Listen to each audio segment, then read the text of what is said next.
کہ سورج اور چاند اللہ کی نشانیوں میں سے ایک نشانی ہے، لا ینکسفان بموت احدہم حیاتہ، نہ تو یہ کسی کی موت کی وجہ سے گرن ہوتے ہیں، نہ کسی کی زندگی کی وجہ سے، بل یخوف اللہ بہما عبادہ، اللہ ان کے ذریعے اپنے بندوں کو ڈراتے ہیں، یہ بخاری مسلم کی حدیث ہے، اپنے بندوں کو خوف زدہ کرتے ہیں۔ تو یہ اللہ کی نشانیاں ہیں، اور آپ صلی اللہ علیہ وسلم نے اس موقع پر نماز کا حکم دیا، اللہ کے سامنے عاجزی اور انکساری کا حکم دیا۔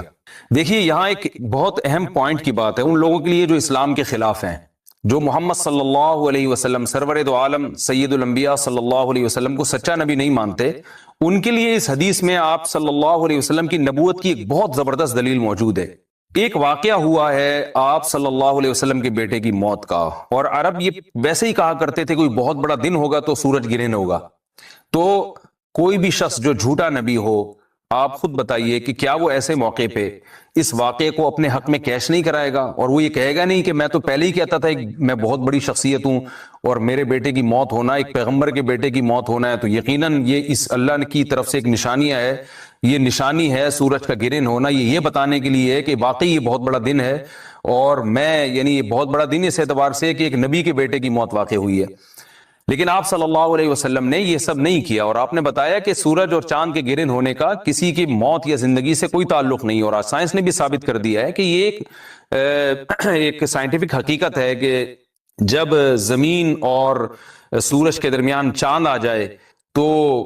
سورج گرہن ہو جاتا ہے، اور جب چاند اور سورج کے درمیان زمین آ جائے اور سورج کی روشنی چاند تک نہ پہنچ رہی ہو تو چاند گرہن ہو جاتا ہے۔ تو یہ ایک اس میں عبرت کی بات بھی ہے ان لوگوں کے لیے جو آپ صلی اللہ علیہ وسلم کی نبوت میں شک کرتے ہیں۔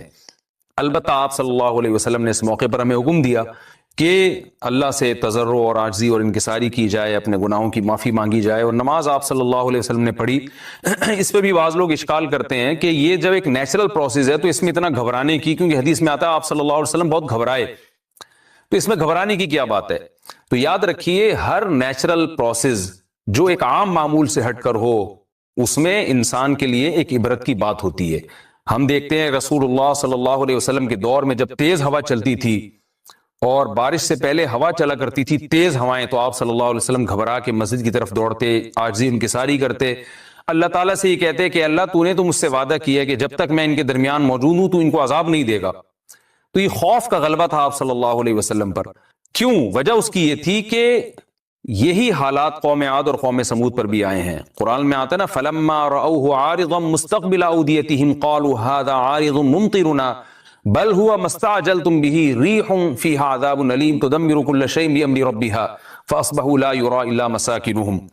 کہ وہ بادلوں کو دیکھ کے کہنے لگے یہ تو ایک معمول کے مطابق بادل ہیں جو برسیں گے اور بارش ہوگی۔ تو پیغمبر نے کیا کہا کہ یہ بارش نہیں ہے بلکہ یہ وہ عذاب ہے جس کی تم جلدی کیا کرتے تھے، اور اس میں ایک ایسی ہوا ہے جو اللہ کے حکم سے ہر چیز کو ہلاک کر دے گی۔ اور پھر ان پر ایک ہفتہ عذاب آیا، اور قرآن کہتا ہے کہ وہ ایسے پڑھ کے ہلاک ہو گئے کہ فَتَرَى الْقَوْمَ فِيهَا صَرْعَىٰ كَأَنَّهُمْ أَعْجَازُ نَخْلٍ خَاوِيَةٍ، اے مخاطب اگر تو ان کو دیکھتا تو ایسے لگتا کھجور کے تنے ہیں جو اوندھے پڑے ہوئے ہیں، تو ایسے ہوا نے ان کو تہس نہس کر دیا۔ تو یہ عام معمول سے ہٹ کے جب بھی اس کائنات میں کوئی تغیر آتا ہے تو اللہ کی نشانیوں میں سے ایک سائنٹیفک حقیقت بھی ہے، اس کی ایک لاجک بھی ہے، لیکن اس کے ساتھ ساتھ اللہ کی نشانیوں میں سے ایک نشانی بھی ہے، اور ایسی نشانی ہے جس سے ہمیں ڈرنا چاہیے کہ اللہ تعالیٰ کو اختیار ہے، وہ جب چاہے سورج کی روشنی چھین لے، چاہے کسی بھی طرح سے چھینے۔ اور یہ بھی ایک سائنٹیفک حقیقت ہے جو آپ صلی اللہ علیہ وسلم کی نبوت پر جس نے ایک مہر لگا دی ہے کہ سورج اور چاند کا گرہن ہونا، اگرچہ اس کی ایک لاجک ہے کہ چاند سورج کے سامنے آ جائے تو سورج گرہن ہو جاتا ہے، لیکن اس بارے میں جو ہماری تحقیق ہے، جو سائنسدان کہتے ہیں کہ یہ وقت اس یعنی خطرے کا وقت ہوتا ہے، سورج سے ایسی خطرناک ریز نکلتی ہیں جو نقصان کا سبب بن سکتی ہیں، تبھی بعض حضرات سورج کی طرف دیکھنے سے بھی منع کرتے ہیں، اور یعنی نظام میں تھوڑی ایک عام نارمل روٹین سے ہٹ کے اس کائنات کا نظام چلتا ہے، تو اس لیے یہ اس کائنات کے لیے، زمین کے لیے ڈینجرس ہو سکتا ہے، اور جو گریوٹی اور جو کشش کا نظام ہے اس میں بھی خلل واقع ہوتا ہے۔ تو ایسا نہیں ہے کہ یہ بالکل ایک نارمل کنڈیشن ہوتی ہے اور اس کا کوئی نقصان ہی نہیں ہے، یہ بالکل غلط ہے، اس میں نقصان کا بہرحال خطرہ ہے، اور اس بات کا امکان موجود ہوتا ہے کہ قدرت انسانوں سے انتقام لے یا انسانوں کو نقصان پہنچائے۔ اور ویسے بھی جن کے دلوں میں اللہ کا خوف ہوتا ہے وہ تو ویسے ہی اللہ کے وہم من خشیتہ،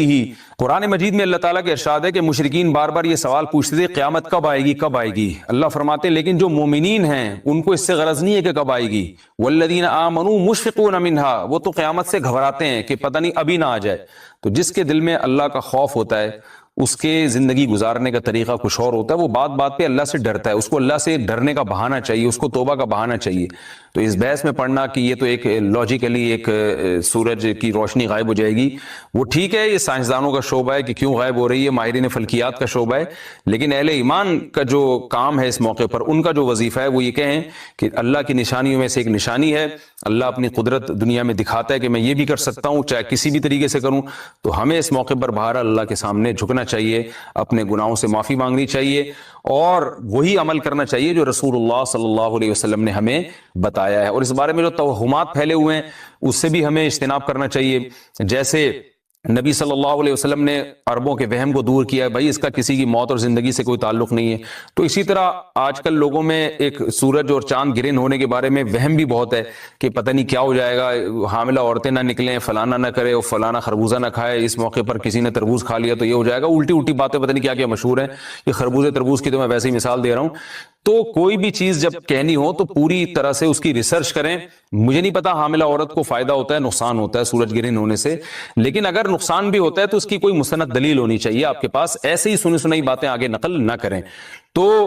بہرحال ہمیں جو کرنے کا کام ہے، جو رسول اللہ صلی اللہ علیہ وسلم نے بتایا ہے، وہ کام بخاری اور مسلم کی حدیث کے مطابق نماز ہے، انفرادی بھی ہے، جماعت سے بھی ہے، مستحب یہ ہے کہ جماعت سے نماز پڑھی جائے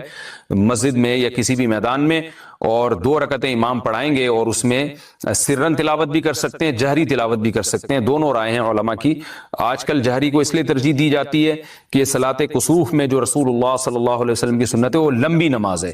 تو لمبی نماز پڑھیں گے تو اگر آپ آہستہ آواز سے پڑھیں گے تو لوگوں کو تھکاوٹ کا احساس زیادہ ہوتا ہے، جہری پڑھیں گے تو تھکاوٹ کا احساس کم ہوتا ہے۔ تو اس لیے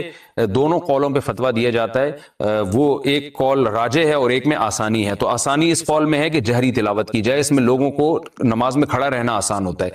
تو لمبی سے لمبی نماز پڑھی جائے، اس میں 2 رکعتیں پڑھی جائیں اور خوب طول دیا جائے اس کو، اور اتنا طول دینا کہ لوگوں کا خطرہ ہو کہ نمازی چھوڑ کے بھاگ جائیں گے، یہ بہرحال درست نہیں ہے، کیونکہ آپ صلی اللہ علیہ وسلم نے امام کو مقتدیوں کی رعایت کا حکم دیا ہے۔ اور کوئی جماعت سے نماز میں شریک نہیں ہو سکتا تو گھر میں نماز پڑھیں، انفرادی نماز پڑھیں، نماز نہیں پڑھ سکتے تو توبہ استغفار کریں۔ بہرحال یہ وقت جو ہے توبہ استغفار کا ہے، اپنے گناہوں سے معافی مانگنے کا ہے۔